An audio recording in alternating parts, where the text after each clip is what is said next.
Hello, my name is John Regano. I am a physician assistant here in the emergency department, and I have been with MVES now for almost 23 years. And I am going to talk about some suturing and wound care management basics. A lot of the topics I'm going to discuss, I've actually done more in-depth videos of, and I'll try and provide some links to those so you can check those out as well. But this is going to be a little bit more of an overview of some different thoughts on different techniques and management principles and my thoughts on some things.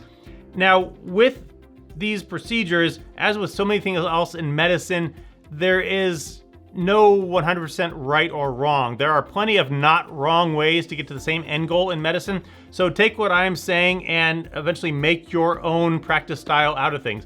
There might be times where you might want to use a larger or smaller suture, depending on the patient or the wound, but use what I'm saying as kind of a general guideline.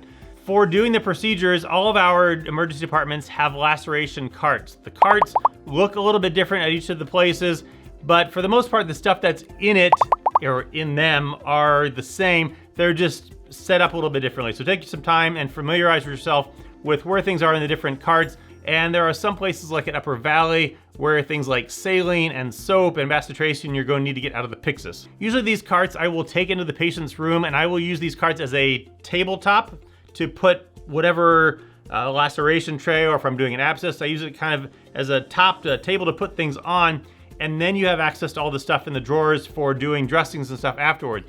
Of note, if you are mid-procedure and you need something out of the drawer, don't stick your bloody hands into the drawers because you're gonna kind of contaminate it and get blood everywhere. So either get stuff out beforehand or take your gloves off. For doing lacerations, we have laceration trays.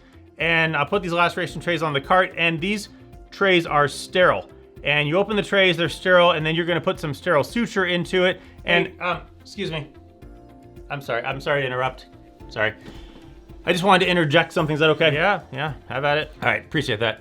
I heard him talking about the sterile trays and the gloves.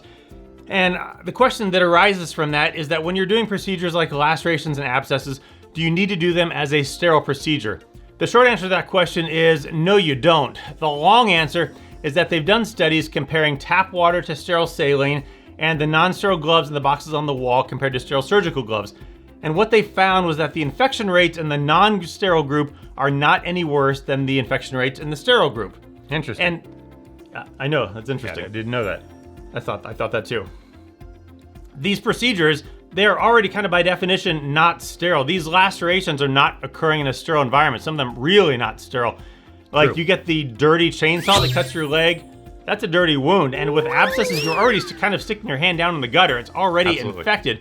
These are not wounds that were done in the OR after a betadine prep with your sterile scalpel and your sterile gloves. These are dirty wounds. So you don't have to necessarily do them as a sterile procedure. Now, that said, some people like myself, the sterile surgical gloves, I find that you get better dexterity with them. So for lacerations, I use them. They're also longer, so they maybe go up over your watch. And on the tap water versus sterile saline, this is a little bit of the art of medicine versus the science. If I'm out in a hallway getting stuff out for a procedure, which is where I usually do this, and I'm near a sink, pretty much every time I'm going to use tap water. However, patients, when they come to the hospital, they want the show, depending on the patient. And that show and fancy stuff, which is what they're expecting, does not include water from the sink. So if I'm in the room with the patient, I will often get that bottle of sterile saline and I will pour that onto the tray and use that as opposed to the tap water, again, depending on the patient.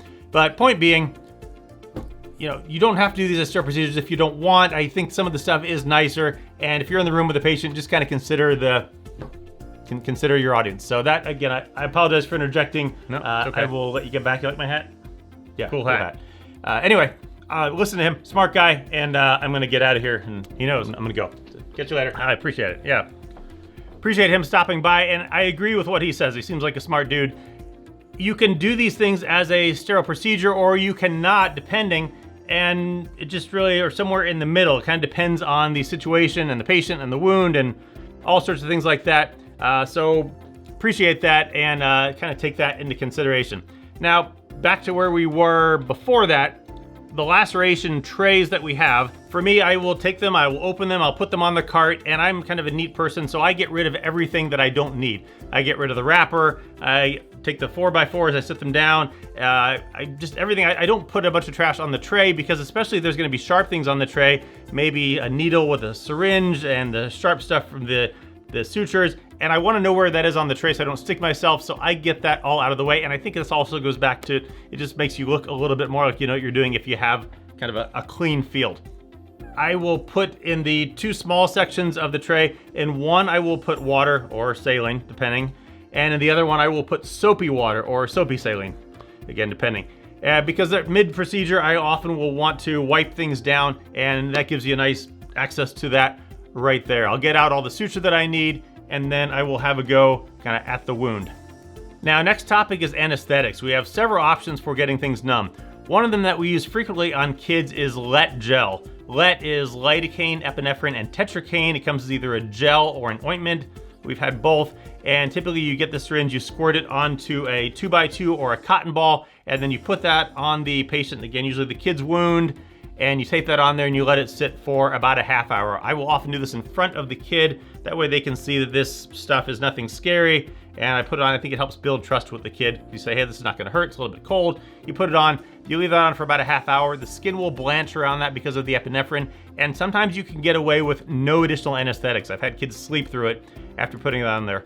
I always bring in a little extra lidocaine in a syringe just in case, but you don't always need it. We also have Topex spray. Topex is a topical anesthetic.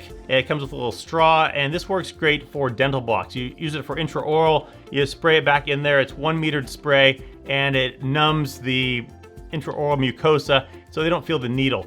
Don't put it in a wound, I discovered, because that is really painful. I discovered the one day, but works great for topical stuff in the mouth, and it's wild cherry flavored. And then we have all the injectable options, lidocaine and bupivacaine, both with and without epinephrine, both 1 and 2% and 0.25 and 0.5%. Is there a difference using 1 versus 2% or 0.25 versus 0.5%? The anesthetic effects, I can't find anything that says they're any different. The only time it would maybe be a concern is if you're going to use so much that you might be getting the maximum dosage. So use the smaller concentration if you have a choice. We don't always have all the anesthetics, but they're both gonna be effectively the same. For me, personal preference, I don't like plain lidocaine. Your mileage may vary. Several people like this, but for that you get 1 hour out of it, and you don't get any of the benefits of the epinephrine with bleeding control.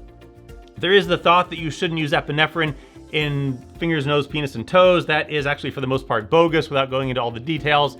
It's still kind of standard of care. We don't do it for digital blocks, but studies have shown it's actually pretty safe, and the plastics people use the epi in noses and ears, so not the end of the world.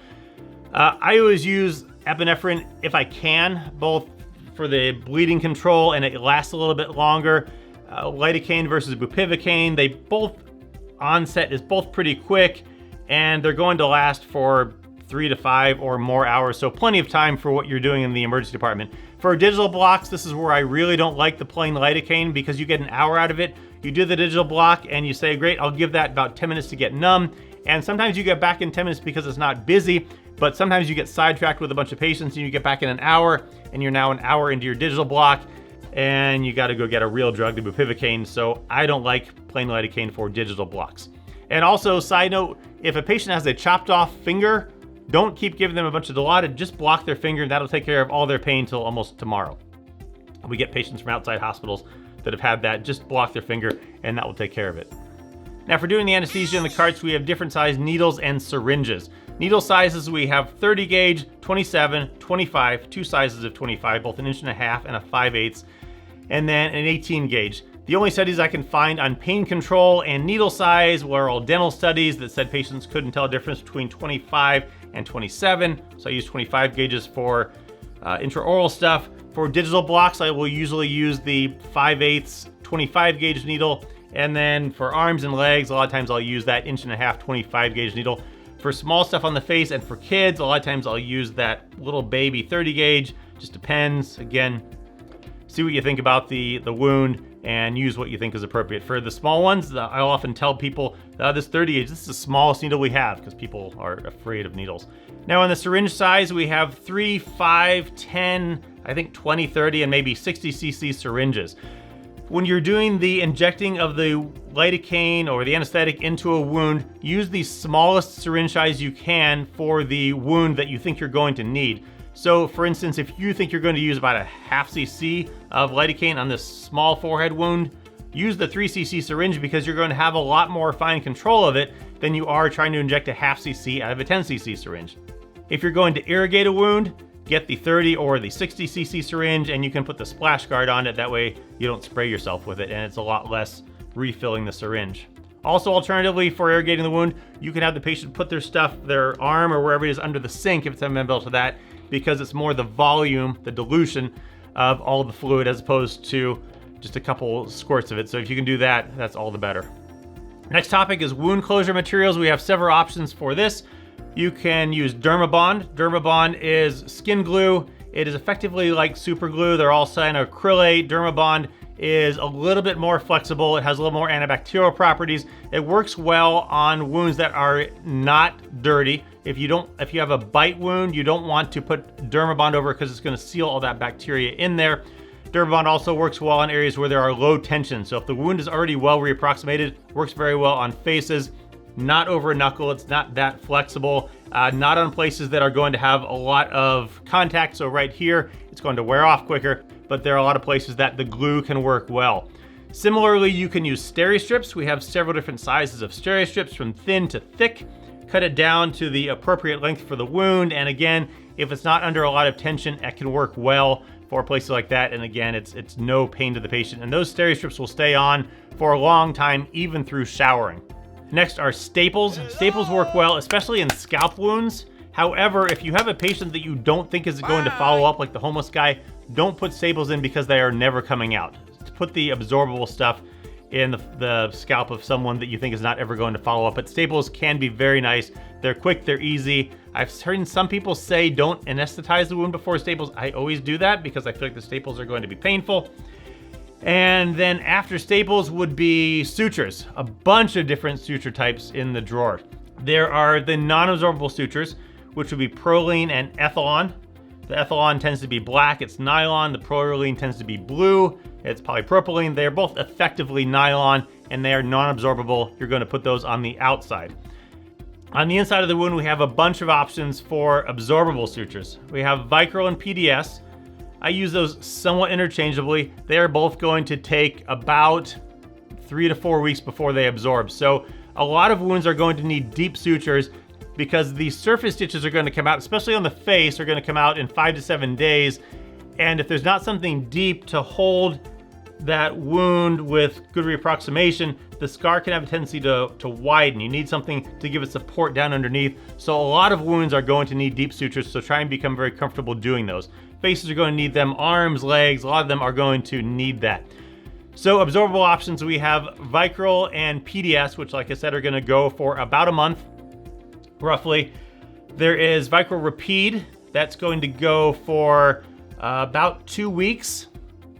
I will use that on scalps, works well there. I've seen some of the hand surgeons that will use it on fingers and arms. I've not gotten to that for myself. I most frequently use Vicryl Rapide on scalps. There's chromic gut, and uses for that are intraoral and nail beds is places we mostly use that. Some of the hand surgeons also will use that on fingers. It absorbs in about a week. I don't use that personally myself externally on fingers, but sometimes I will talk to a hand surgeon and I'll say, hey, do you want me to use gut on that? And sometimes they'll say yes, and then the patients don't have to get the stitches taken out. So there's regular gut, which is the brown wrapper, and then there is fast absorbing gut or plain gut, and that is ideal for facial lacerations. That will last for about a week, 5 to 7 days, and then it will just dissolve and fall out. Especially often those are going to need the deep stitches to give the wound support underneath for when these dissolve on their own. Especially on kids, as much as it doesn't hurt taking the stitches out, taking them out on kids is equally as traumatic as putting those in. So if you can put absorbable stuff on the faces of kids, it's ideal on the back end of people to not have to take them out. Some other thoughts and tips on suturing. If you have the old guy with the big bushy dark eyebrow, don't put black Ethylon in there because no one is ever going to find them. If you're going to put non-absorbable stuff in dark hair or dark eyebrows, use blue Proline so that people can find them, or just use absorbable stuff so they don't have to worry about it in the first place. Intraorally, if you're going to use the chromic gut, that knot can be kind of pokey to the patient. So if you can bury the knot, do the equivalent of a deep suture, start down underneath, come out on the surface, and then bury the knot. That way it's not going to poke the patient. That's also a little bit kinder to the patient. Also, when you're doing the wounds, take big bites. If you take little small bites, if you put the suture really close to the wound edges, the person taking them out is going to hate you because they are really hard to get out. So take big wide bites on either side of the wound, because a lot of our patients don't care for their wounds that well. They don't keep them that clean. And instead of coming back in a week, they come back in a month. And the last time it was cleaned was when you cleaned it. So big bites is going to make it for easier on the back end, getting those stitches taken out. Some rough size considerations for sutures on the face. If you're going to use non-absorbable, Proline or Ethylon, usually a 6/0. The fast gut 5/0, the 6/0 fast gut is just not strong enough. And I think now we only have the 5/0. 5/0 fast gut is great on the surface. Usually deep on the face is going to be a 5/0 Vicryl or a 5/0 PDS. Intraorally with the gut, I would usually use a 5/0 chromic gut on the inside of the mouth. For fingers and hands, typically I will use 5/0, either Proline or Ethylon, really just your choice between the two. Again, depending on the patient and the wound, big burly construction guy fingers, you might sometimes use a 4/0. Of note, the 4/0 Proline does come in two different needle sizes, a big needle and a small needle, so be aware of that. On forearms, I will usually use a 4/0 or 5/0, again, just depends on the wound. On legs, usually a 4/0 or a 3/0. On the surface, deep, usually a 4/0 Vicryl. We don't have 4/0 PDS. Sometimes on the leg, I use a 3/0. Again, just depends on the leg and the wound. And those 3/0, it's gonna have a bigger needle for these big gaping wounds. You're gonna be able to get that across the wound a lot easier. Rough suture removal times on the face, 5 to 7 days. I've started erring a little bit longer, going towards 7 days, because I've seen people come back to get their stitches out at 5 and the wound is not quite ready yet. This is especially where it's helpful to have those deep stitches to give the wound support as it's healing. So 5 to 7 days on the face, 7 to 10 days on the arm and the hand, and 10 to 14 days on the leg. Again, I often will err on the longer side. As far as wound care at home, to tell the patients, clean and dry for about a day. Soap and water is fine for cleaning it. Some Neosporin or bacitracin is good for helping keep it moist and clean. Vaseline actually works just as well. A lot of times if we have that tube of the bacitracin, I send that home with them, a little gift with purchase. But otherwise they can use some of that at home, and then just soap and water. Maybe keep it clean for a couple days. Keep an eye on it for any signs of infection. They need to come back, certainly if it's getting infected. And then lastly, some finger-specific stuff. Hands are very much their own little subculture, so become very familiar with hands and talking to the hand surgeons. If you're doing a finger injury, we have tourniquets. Tourniquets are little rubber tourniquets. You can put them on there. They have the green and the red ones. The green is the most common size. The red ones are smaller. Put that on there. Leave that little tag on there. That way it will help you pull it off and you won't forget that it's on there. And that will help cut down on the bleeding so you can see what you're doing. Make sure you take that off afterwards. And then as far as putting dressings on wounds for fingers, we have tube gauze. Typically I will put some bacitracin on the wound, put a 2x2 around it, and then I'll put the tube gauze on there. And that acts as both a nice bit of compression for the wound and just a light splint depending on the wound, to just kind of encourage the patients to not maybe move their finger. If you are going to put them in an aluminum finger splint, you can put the tube gauze on there and then put the splint on top of that. If you're going to use Coban on a finger, be careful not to put it on too tight because the Coban can kind of cinch down. So put it on just tight enough. And I always caution patients the same thing at home. I've seen some people get a little bit too tight with the Coban and there were some issues with the fingers with that, so be careful with that. So there's some basic thoughts on wound care and wound management and suturing. Let me know if you have any questions. I'm happy to get with anyone and do some practicing or go over some techniques. If you're working and you have questions, grab one of the docs, grab me, grab one of the more experienced people. Pretty much everyone's happy to get in and take a look at things and kind of give some pointers and tips and things like that with you. So appreciate it, and check out some of those other videos.